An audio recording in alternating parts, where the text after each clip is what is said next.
All the disrespect before you play back, button check. Button check.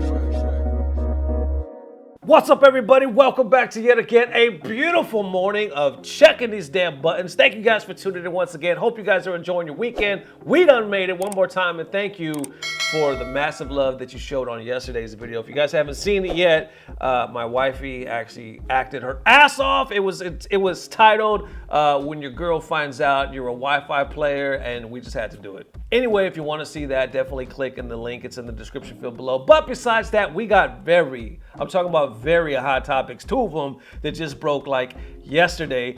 Everybody is talking about this shit, so we're definitely gonna get it. Hot clips, all that good stuff. So without further ado, ladies and gents, let's get this. Enjoy your weekend. Let's go. All right, so usually this is where we insert the hot clips, but this is the hot clip for today because I want to introduce to you a brand new gaming company. They got desks and chairs and all that stuff that we teamed up with. Ladies and gents, they reached out. We made it happen. Give it up for eWin. eWin racing chairs. And apparently it's like, has this like stainless, I was gonna say stainless steel. It has like this anti-stain like material on the leather so you can wipe it and clean it no matter how many times and it's still not gonna fade. So one more time, ladies and gents, eWin, check them out. Of course, links are in the description field. Big up to everybody at eWin for providing this amazing chair. Also for the viewers, 20% off, 20% on top of the low prices that some of them already have. So definitely check it out. Also, we're working on some future stuff. So I hope I could do some like giveaways like we have in the past. So we're working on some stuff, more stuff for you guys, but definitely so far so good. Check out the links. All right, and now into the first set of buttons that need to be checked. This one pops off with the almighty Scar. Y'all know Scar, right? Very popular NRS player. Been in the FGC for quite some time. Posted this, airing it out. This gets pretty deep, man, because I've seen people talking about this particular subject in the last couple weeks. It was kind of under the surface, like under the radar, and now it done blew up. So anyway, he posted this just yesterday saying, well, guess now I could speak on this. Whether WePlay itself was legit or not, who knows? But it wasn't hard to look up 1xBet's past criminal history. One simple Google search told it all. I find it hard to believe you would be partnered with an org and not have researched their credibility. Okay, let's unpack this real quick before we get to the other statements made by NRS and the FGC. So for those of you that might be lost in the sauce, all right, so you know like WePlay, right? They've been doing like these godlike, I think it's like fighters, also of course MK11 tournaments. And everybody was talking about how their production is second to none. They're flying out these players and they're playing big money, right? Like invitational only, right? Playing, I think it was like 100,000 or 150,000. I don't know, it was something crazy. So with that being said, not only that, but their production value was amazing. And people were just looking at this tournament saying, man, these guys are setting the damn bar. You know what I'm saying? Everybody needs to take note of what, how WePlay's doing it. So with that being said, they're definitely gaining a lot of ground, gaining of a lot of, popularity, and people were loving them. But then recently, and I did see something like I was referring to earlier in the video about 2 weeks ago, somebody was saying that WePlay, I guess, was partnered up somehow with 1xBet. And 1xBet, if you've ever been on like, those, I think it's those illegal sites, right? Where you can go watch like a pay-per-view movie or a pay-per-view fight for free, or a movie, or download music, shit like that. Anyway, 1xBet will advertise on there, and I'm sure they advertise on other places, but apparently I guess it's like a illegal Russian gambling site, and it has a deep criminal history. There's videos about it, and I'll put some on the screen right now, like while I'm talking about it, maybe possibly even links in the description field if I can find some. But it's definitely deep, and it's definitely, like Scar was saying, it's not hard to find out. You could easily Google it, and if I can Google it, I find it hard to believe that WePlay didn't know who the hell they were in bed with. Then NRS themselves actually make this statement right here saying, NetherRealm Studio is constantly striving to foster the best esports tournaments for our dedicated fans and community. Due to differences in vision, we no longer allow our games to be utilized in WePlay operated esports events. Then, of course, people start responding to that. You got some, kind of clapping back right here saying, I'm crying. WePlay is the only reason your game stayed relevant.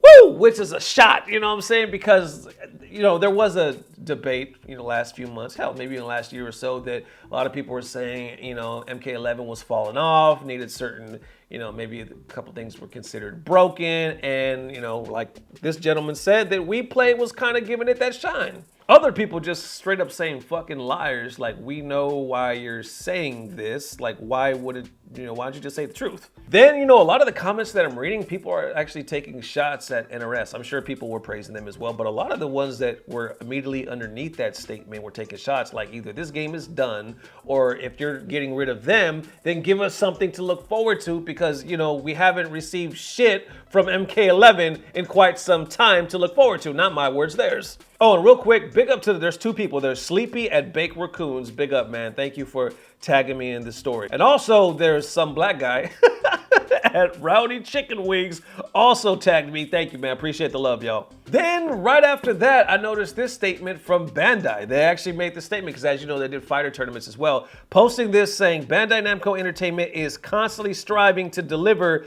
the best esports tournament and events to please our players and fans. Due to the difference in vision and professional standards, we will no longer be working with WePlay as an esports tournament organizing partner. Then, shortly after that, WePlay actually makes a statement as well. Check it out. They said, WePlay has always strived to raise the standards in every tournament we put together by delivering the highest quality events, using innovative production techniques, and providing the best conditions for players and talents alike, which is true. They obviously did that as far as like production value. With WUFL Season 1, we put together one of the most memorable FGC tournaments to date, approved by both Bandai and NRS. Our goal was always and still to provide the community with world-class events that everyone can enjoy. The news received today caught us by surprise since WUFL began, and after the event finished, we tried to discuss the future seasons, go over feedback, and address the first season with both NRS and Bandai, but have heard no response. Our vision and dedication to the FGC has not changed. We will continue to move forward by making amazing events and content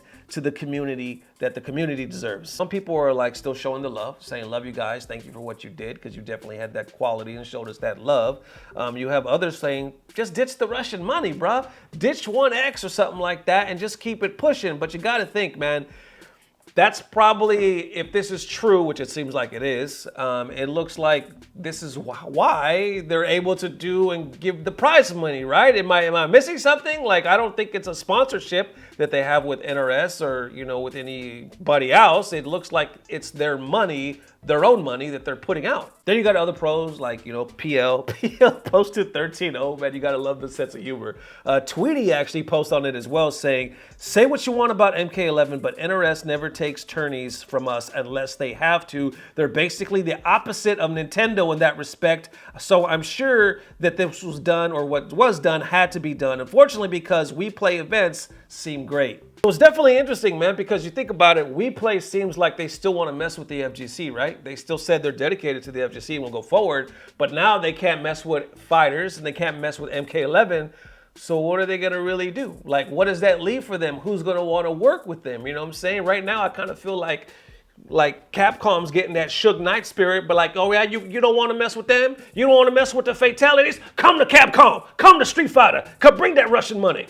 It almost feels like if WePlay stays around, it's eventually going to turn into like this underground fucking movement of the FGC. You know those movies like Fight Club? You know what I'm saying? Like you go to this party and they have like this fucking underground basement where only rich people are sitting around with fucking dollar bills and they're waving and there's fucking chickens fighting and blood and two dudes with no shirts just beating the shit out of each other. That's the future of WePlay and the FGC. That's the future. It's going to be two guys on sticks playing each other, bloody as hell, hands all wrapped up. I don't know why they're bloody as hell. They're just playing video games, but it's fucking WePlay, and it's underground Russian money, and somehow it's to the death. Not in the video game, but like for real, to the death. All right, and now into them second set of buttons that need to be checked. This one just popped off as well, caught me by surprise. A lot of us knew this one was only a matter of time, but we didn't know how soon. Anyway, Capcom themselves made this statement, totally separate issue right here, saying, Capcom has made the decision to lift the CPT suspension of the player known as Zero Blast, as Blast Zero was excluded from participating in the Capcom Pro Tour 2020 season, but has since shown remorse for their inappropriate behavior. We hope that she has learned from this incident and will be more positive force in the community moving forward. In any future violations occur, Capcom will permanently ban Zero Blast from all Capcom events. Capcom is continually evaluating the players that have received bans and will periodically lift bans on case case-by-case basis. It was a doozy, right, when it happened, because you remember Cyril, if you don't, Cyril and LTG actually got banned at the same time, right? First, it was LTG because he made some like homophobic comments concerning Cyril Blast. He was then reported, and then Capcom saw and banned him indefinitely. Right now, I don't think there's like a time frame. Like I said, it's a case-by-case basis. But now, as you can see, well then let me back up. But then shortly after that, somebody showed a tweet of Cyril Blast basically using the N-word. A lot of people said he wasn't using it to be racist. He was kind of using it towards LTG or somebody else saying "eat my ass," something like that. Anyway.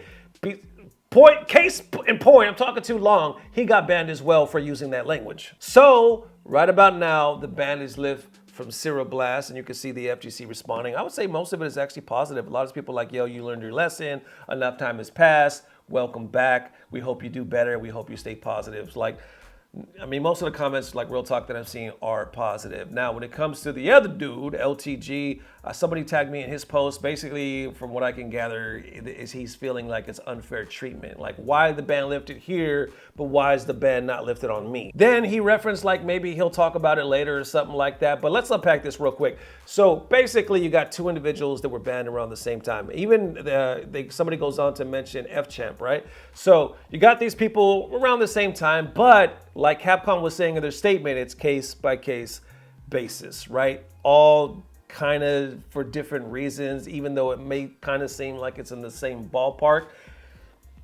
I mean, what do you do? What can you really do with something like that? Because when this happened last year, remember, some people were against it in the first place, and they were like, yo, either the FGC is getting too soft, too PG-13, this is bullshit, we don't even have freedom of speech. But you had just as many people on the other side, if not more, they were like, no, this is what's up. We need to clean the fucking FGC. We need to grow up. We need to be adults, and people need to be held accountable. So, of course, you got two sides kind of going at it, and it just kind of makes you think now, like, what's really going to happen? They're going to review each case, and we'll see. Who knows how long F-Champ's going to be banned for, or, LTG is going to be banned for. Don't really know, but it's interesting to see what they said at the bottom, where they said if it happens again or something like this happens again, you're gonna be permanently out of here. So that's what's up, man. Think about it like that. Think about it like that. You know what I'm saying? It's one thing to have a ban lifted, but it's one other thing to be an actual changed person, because guess what? If you ain't a changed person, if you ain't really changed your ways, it's only a matter of time before you get your ass ghosted permanently. There it is, ladies and gents. Thank you for watching. Thank you guys for all the massive love. Appreciate all the love, subscribes, likes, shares, all that good stuff. Links are down below. Definitely link up, whatever the hell. I don't even know why I said that. Anyway, you know what the hell I'm trying to say. Thank you guys for all the massive love, man. We were supposed to post Bogus Journeys tomorrow, but for some reason, and Dirty Low, if you're watching this, dirty hoe. Anyway, he had some rescheduling or something, because I didn't hear shit. Real talk, Rick, I didn't hear nothing. We were like supposed to film like literally like yesterday or 2 days ago, and I guess he got busy at work, and unfortunately, Bogus Journeys is gonna be pushed to next week. Anyway, we'll definitely see you guys next weekend with some Dirty Low. But until then, enjoy your weekend. Love you guys forever. If we don't post tomorrow, definitely post the next day and all that good stuff. See you soon. Love you forever. Peace. Blah, blah, blah. Subscribe. So that is what's up, right? Y'all remember it was a whirlwind when this happened, right? Because Cyril and LTG got banned about the same time. First it was LTG.